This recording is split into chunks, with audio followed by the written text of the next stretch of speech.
मैं north Avenue में रहता था और बिहारियों से करीबी रिश्ते होने की वजह से लोग मुझे भी बिहारी समझते थे। हाँ, गाजियाबाद सटा हुआ, मैं वहां से एमपी था और कर्पूरी जी समर्थक होने की वजह से वो मुझे पिछड़ा भी समझते थे। काश ये दोनों बात ठीक होती। तो सुबह शाम 100-200 लड़के आते थे, कई है बिहारियों की भाषा का मजाक उड़ाते हुए। कौन जात हो? तो जैसे आपके यहाँ भूमियार होते हैं, हमारे यहाँ त्यागी होते हैं। और हम अपने आप को माफ करना सांडिल जी ब्राह्मणों से भी श्रेष्ठ मानते हैं, क्योंकि हमारे पास जमीन जायदाद भी होती है। तो हमने कहा हम त्यागी हैं, जमींदार हैं पश्चिम यूपी के सबसे बड़े। बताइए, मंडल के समर्थक हैं। मैंने कहा है 100-150 का क्राउड रोज आता था।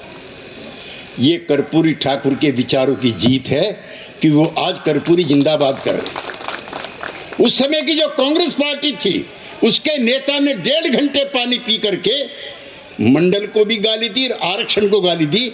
आज वही नेता, उसका बेटा राहुल गांधी सब जगह कह रहा है जिसकी जितनी संख्या भारी उसकी उतनी हिस्सेदारी। भारतीय जनता पार्टी, जब अडवाणी जी और मदन लाल खुराना एम्स में गए थे गोस्वामी को देखने, इनको घेर लिया था, ये कमंडल लेके चल दिए। 3 दिन से दिल्ली के अखबारों में पढ़ रहा हूं, आप मेरे से ज्यादा पढ़ रहे होंगे कि भारतीय जनता पार्टी की बिहार शाखा भी कर्पूरी जयंती मना रही है। तो कर्पूरी जी को पंडित जी तो थे नहीं जो उनकी जयंती आप मना रहे। कर्पूरी ठाकुर आर्थिक, सामाजिक और शैक्षणिक दृष्टि से जो गरीब गुरबा लोग हैं उनको सम्मान दिलाना चाहते थे। उस संस्था का नाम कर्पूरी ठाकुर था। कर्पूरी कोई किसी व्यक्ति का नाम नहीं था। उन्होंने भी मान्यता दी। हमारे मार्क्सवादी मित्र हैं जो मानते हैं कि there are 2 society in the world, one is poor proletariat and the other is bourgeoisie. वो मानते नहीं थे। हिंदुस्तान के समाज में जो सबसे बड़ी भूल हमारे मार्क्सवादी मित्रों से हुई, वो जाति के आधार पर जो चला आ रहा 3000 साल का शोषण है, उसको इंकार किया या इग्नोर किया। हमें प्रसन्नता है कि आज सीपीआई, सीपीएम और सीपीआई-एमएल जो कहते थे कि political power comes out from the barrel of a gun, वो भी कर्पूरी का झंडा उठाए हुए। विचार की इससे बड़ी जीत नहीं होती। चाहे अंबेडकर हो, चाहे कर्पूरी ठाकुर हो, चाहे वीपी सिंह हो, आज ये सब लोग, और अन्याय भी, अपमान भी। मैं तो दिल्ली में उनके साथ में रहता था, मंच पे बैठे हुए और सामने बैठे हुए बहुत सारे लोग गवाह होंगे। तिरस्कार भी झेला, अपमान भी झेला, लेकिन वो हटते नहीं थे, वो डरते नहीं थे। और विचारों की उसी प्रखरता ने 2024 के चुनाव का एजेंडा तय किया है। कर्पूरी ठाकुर जिंदाबाद। कोई पार्टी नहीं है, नेम वन पार्टी जो कह रहे हों कि आरक्षण का कोटा मत बढ़ाओ। और बिहार की सरकार, उसका नेता और उसके सभी साथी घटक दल, उनका भी मैं करना चाहता हूं, जातिगत आंकड़े इकट्ठे करके सबको उनकी संख्या का बोध करा दिया। और ये बिहार नहीं है, ये सारे देश में चल रहा है इस समय। कहीं चले जाओ, ये चुनाव नहीं है, ये Karpoori Thakur formula for the enforcement of the आरक्षण है, जिसके नाम से डरते थे। ऐसा समाज बना हुआ था। अभी पिछले दिनों मुझको जो वाल्मीकि समाज है उस पर मैंने थोड़ा काम किया है। सुप्रीम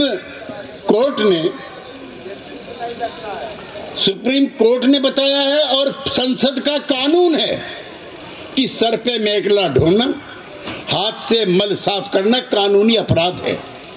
मैं चाहता हूं कि आपको गुस्सा आना चाहिए देश के 1/3 हिस्से में सर पे मैला भी ढोया जाता है और हाथ से मल भी साफ किया जाता है।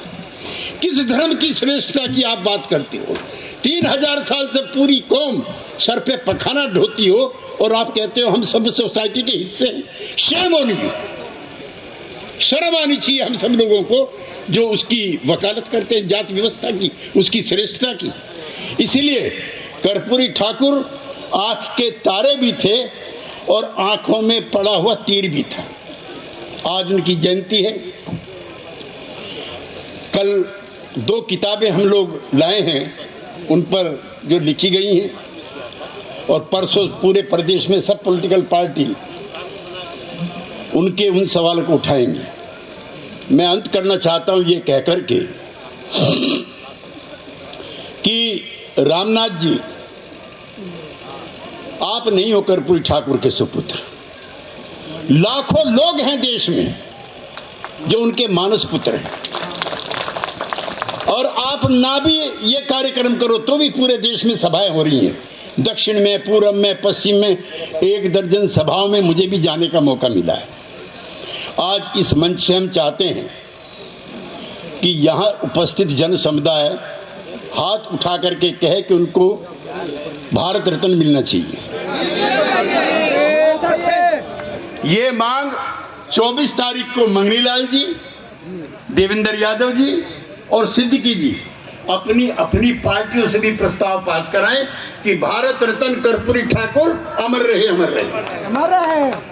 दूसरा, एक बढ़िया यूनिवर्सिटी, हम किसी के खिलाफ नहीं, आप जगन्नाथ बाबू की बनाओ, किसी की यूनिवर्सिटी बनाओ, हमें कोई दिक्कत नहीं। लेकिन जो हमारा पुरखा है जिसने हिंदुस्तान की 2/3 से ज्यादा आबादी को प्रभावित किया हो, उसके नाम में भी बिहार पर एक यूनिवर्सिटी का जन्म होना चाहिए। और अगर नहीं होता है तो मंच पे बैठे नेताओं की प्रतिबद्धता पर मैं सवाल नहीं उठाता। और सिद्दीकी जी, आप तो आंख के बाल रहे हो, मंगनीलाल जी आप तो रामनाथ जी से भी ज्यादा करीबी रहे हो, देवेंद्र जी आप तो खुद ही अपनी वाणी से कह चुके हो। इसलिए अगले साल जब हम आवे यहाँ पर तो कार्यक्रम स्वर्गीय कर्पूरी ठाकुर भारत रत्न यूनिवर्सिटी में होना चाहिए। बहुत बहुत धन्यवाद।